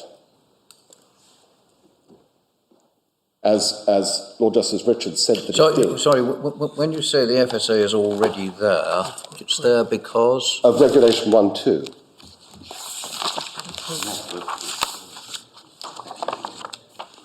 Sorry, I'm just doing regular. 421B. Yes. Regulation 1.2, these regulations are prescribed for the purpose of sections 1684. So that's what I meant when I said the FSA is already there. Yes. Yeah. They're a prosecutor anyway. So, and they prosecute, and the power, this power is conferred on the Treasury in exercise of the Principal Act. So why does the Court of Appeal say that under this regulation the consent of the DPP is required? I don't see that. No, my Lord, nor do we. I mean, certainly under this regulation the DPP is one of the prospective prosecutors. Absolutely, Lord. So when Lord Justice Richards says... What was the position under the previous regulations? Those were the ones we looked at. We've looked at those. Yeah. No one. No, there was no limitation. Quite. If your Lordship remember, the 93 regulations contained, as far as we could see, no provision for creating a class of prosecutors. The FSA was then, those regulations were then prescribed for the purposes of section 401B, and now they were superseded 6 or 7 years later, after the passage of this Act, by these regulations. What about the 2003 regulations? Were they? No, there are no 2003 regulations, my Lord. There are the 1993 regulations. There were some money laundering regulations in 2003, Were as they were revoked by Regulation 1 and 3 of this. But whether they were relevant regulations for this purpose or not, I'm not aware of them being. They don't appear in either side's case. I'm not aware of them being relevant.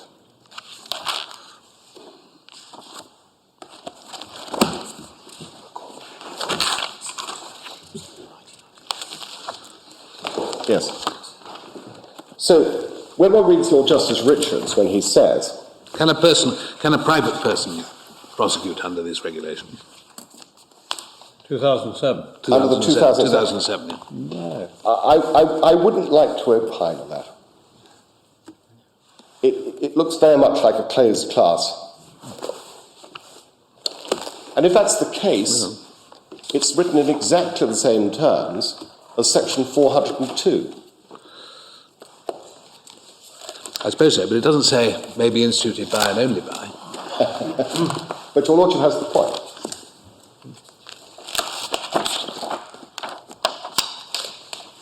Whereas in sub-regulation 2 it says may be instituted only against. Yes.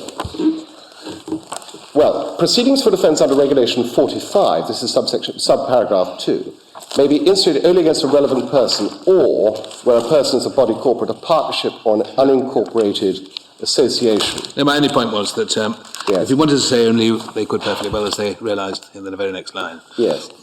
Can I draw your Lordship's attention to paragraph 3? Where proceedings under paragraph 1 are instituted by order of the commissioners, the proceedings must be brought in the name of an officer of revenue and customs.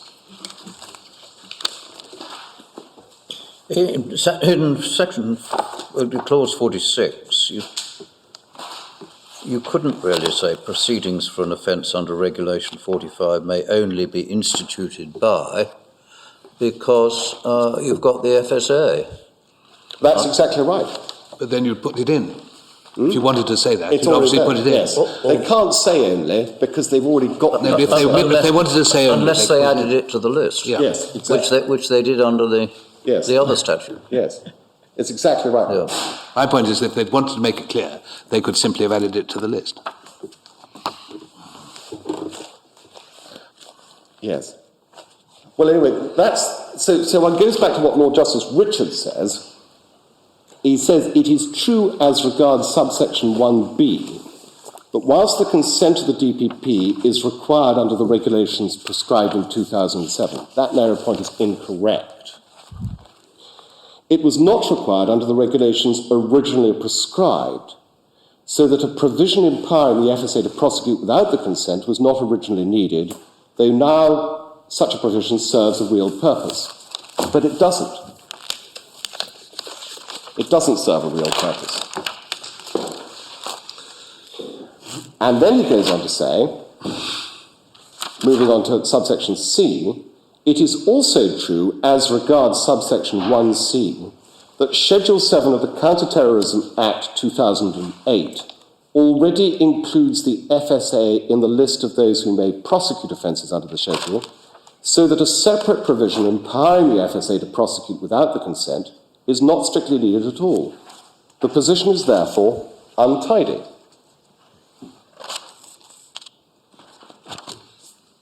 But it does not cause us to doubt that Section 402 is to be interpreted in the way that we have indicated.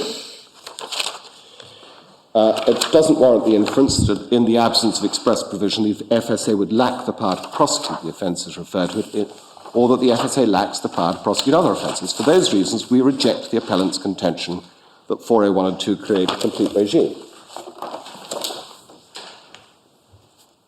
Now, of course, we don't know why leave was granted to this court, but it may well be that this is the nub of it.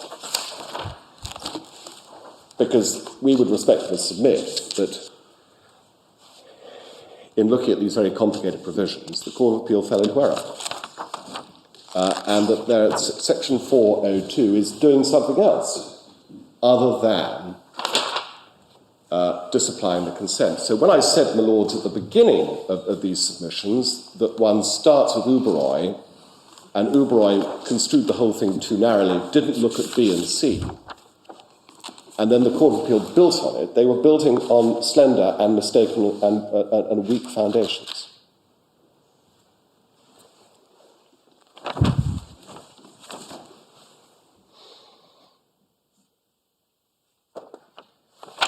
My Lord, as to the rest, they turn to the issues of private prosecution. Now, can I tell your Lordship, I'm not going to spend a lot of time on private prosecution, so I know I've taken a lot of time on the construction of 402, and I've still got submissions to make, but I'm not going to spend a lot of time on private prosecution because it's all set out, or much of it is set out, in the written case. But I would draw your Lordship's attention to this.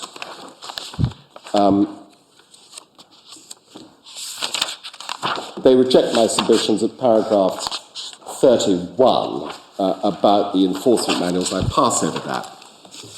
Paragraph 32. Counsel also submitted that the existence of a power of private prosecution would produce a mismatch with the FSA investigatory powers.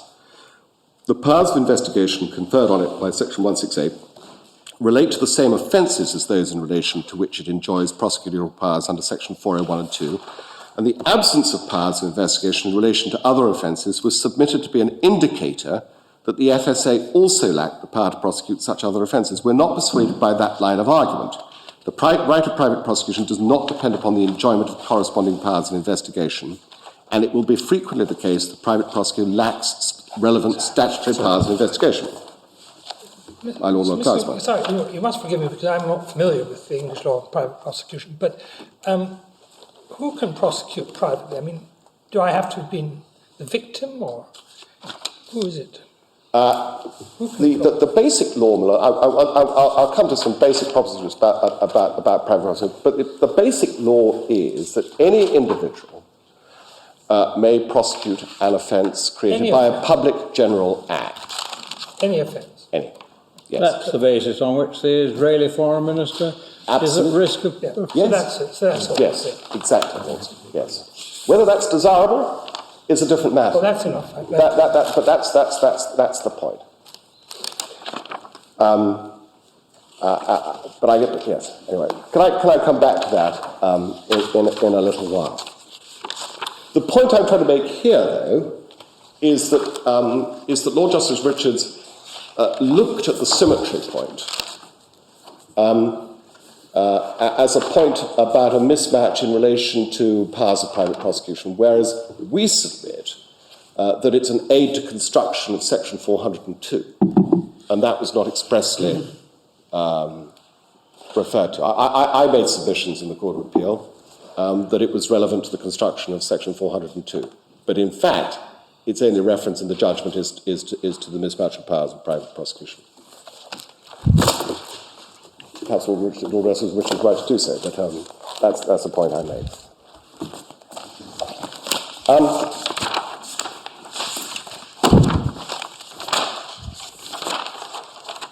I mean, quite literally, if the FSA ran out of its own business to do, it could go around prosecuting murders, rapes and so on? It can't do that. Because, why not?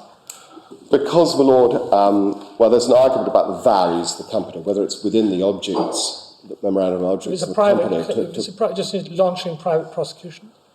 If anyone can launch it about anything, why can't it do that?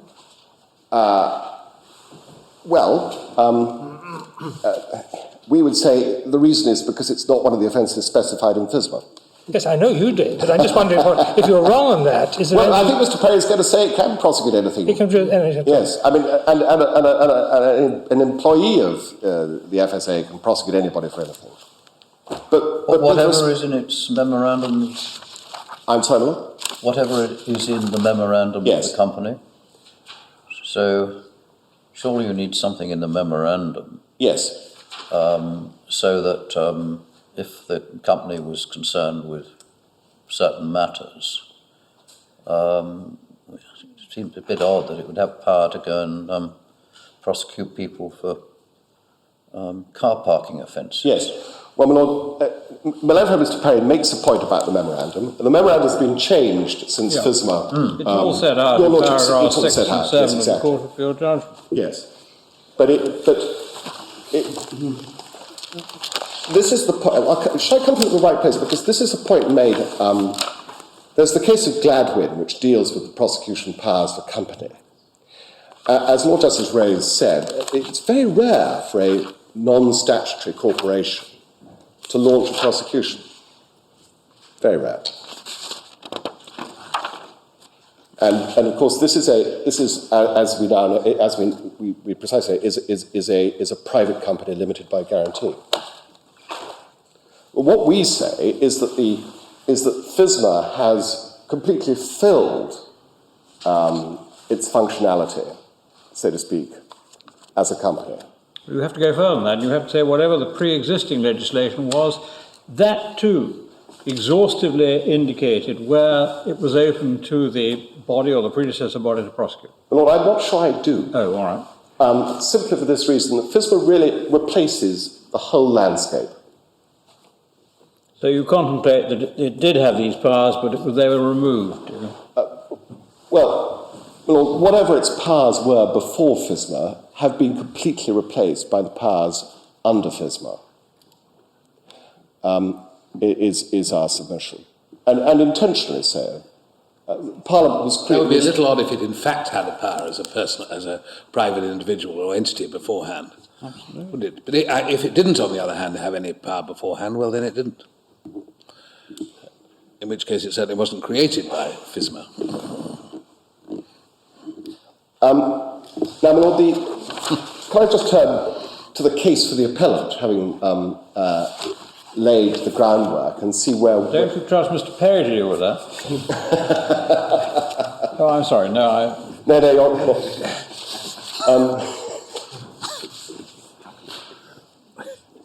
yes. Well, I'll advance it, he can deal with it, perhaps. But have I got this right? You don't say that an entity such as the FSA, subject to the Memorandum and Articles point, could not prosecute qua private individual, do you, subject to your Section 402 point?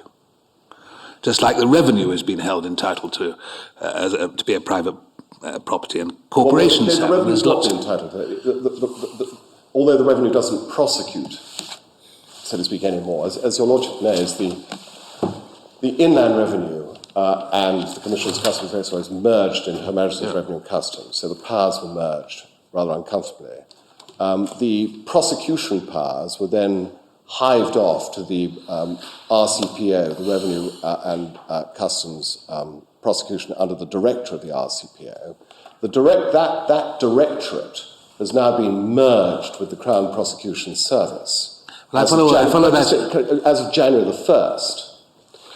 And since within the last month or so, that directorate is now called Central Fraud Prosecution, either north or south. Well, that may be so.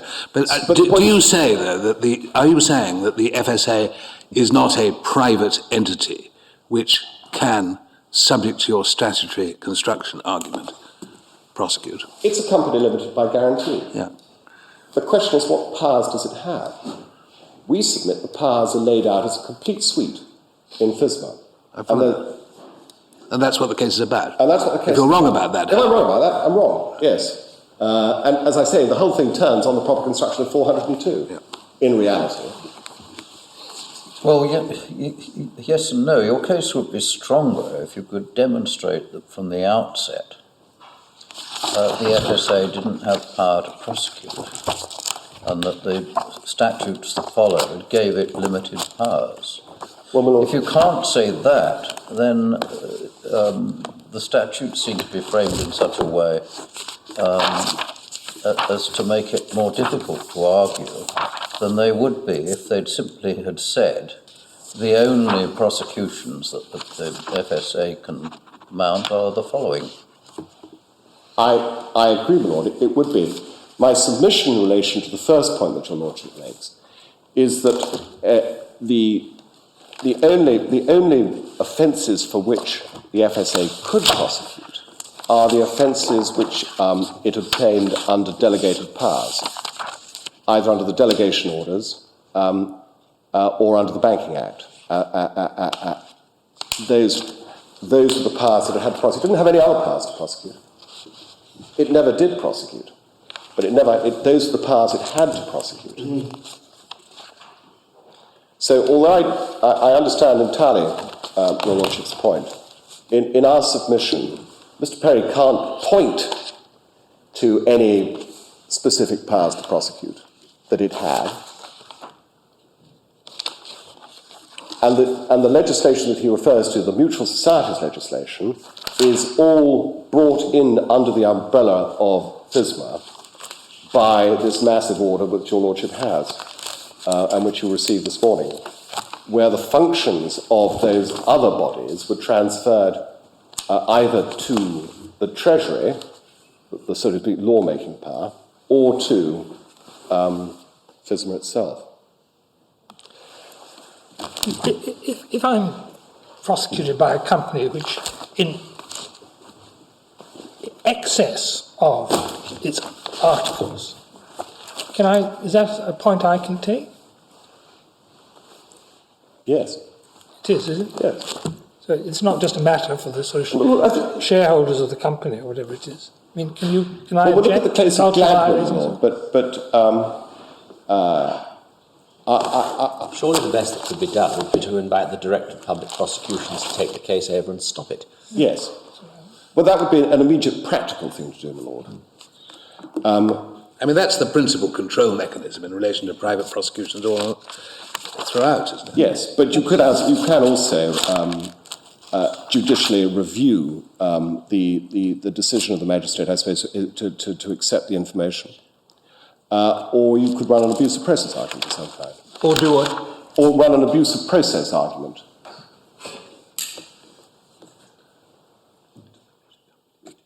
Yeah. But of itself, it's not a stop. You would have to take specific processes or take specific steps within well-known processes, i.e. abusive process, Yes. or ask the director to intervene, or as the case may be.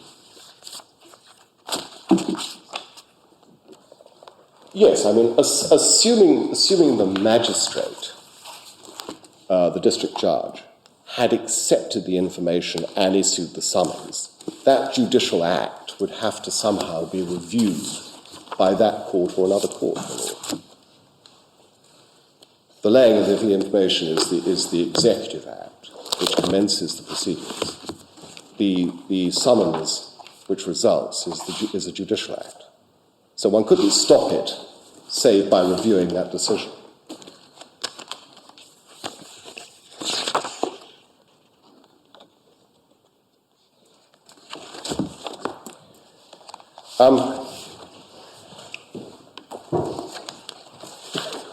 Well,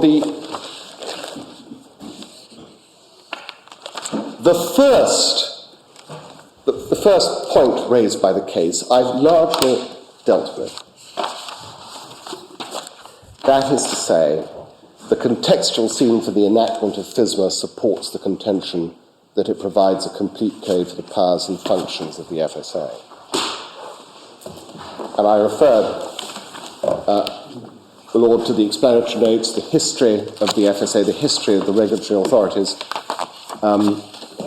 the transfer of functions, the terms for delegations, and so forth and so on. I didn't specifically deal with the Banking Act, Section 96, which limited the institutional proceedings to the Director of Public Prosecutions or the bank or to others with their consent. It's at T5 in the authorities bundle, in the legislation bundle.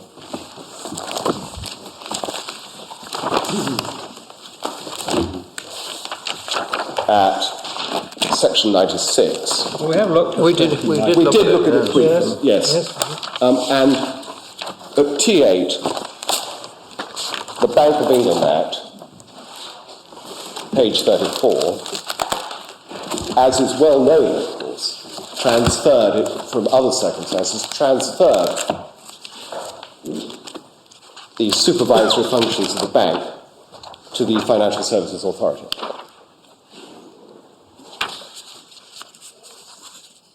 And in this context, we say that Section 401 had its forebears, the prosecution of statutory offences, but Section 402 was completely new. That's the proper historical context to view Section 402 we submit in.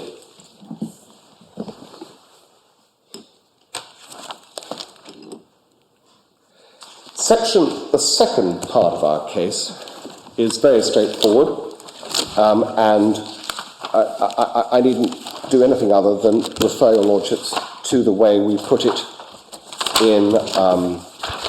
Sorry, my bundle's got rather muddled up.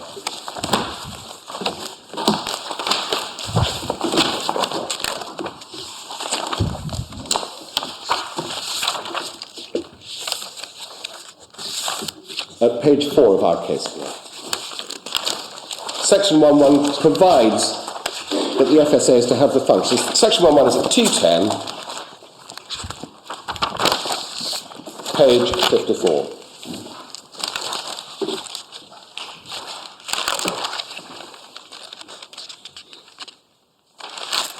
Section 1.1 provides that the FSA is to have the functions conferred on it by or under this Act. We submit that unless construed as limiting the FSA's functions to those conferred by the Act, the subsection would be superfluous, since it would be tautologous and would achieve no statutory purpose to state that functions conferred on the FSA by the Act are functions of the FSA. In construing the Act, the Court should bestow to accord to the entire subsection a meaning which has no significance. And we therefore submit that the Court of Appeal erred in its interpretation of the effect of Section 1 FISMA. What is the purpose of Section 1 FISMA, if not to set out its functions?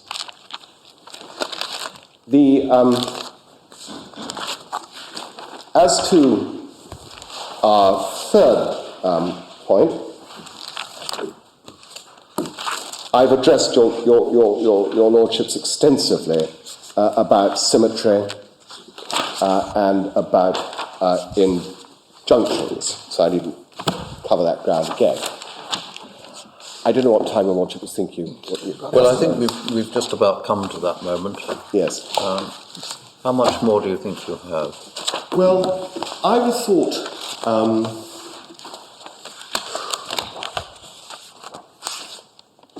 I've covered an awful lot of ground. I mean, it's taken a very long time, I'm sorry. But I would have thought no more than another hour. Well, let's see what we can do. I mean, if you take part 2 of your case, for example, starting on page 4, whether or not we agree with it is one matter, but it certainly appears to set out the submissions, if I may say so, in a very clear form. Well, I'm grateful. But what I haven't, can I tell your lordships what I've not dealt with? I've not dealt with the construction of the word generally at paragraph 5. The issue arises about deeming provisions, which is a complex one.